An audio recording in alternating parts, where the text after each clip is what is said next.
పిలిచెరా వరుణ వరదై పలకరా ఆకాశాన్ని ఇలదించరా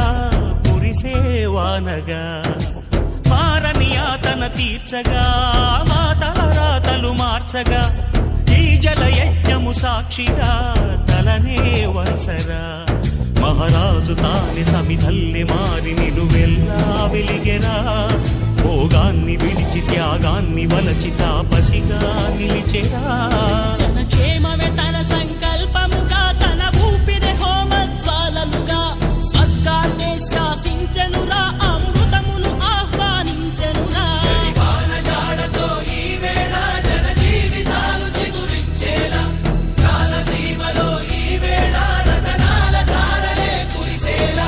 కల్లు కల్లు మని సిరిము వల్లే చినుకే చేరగా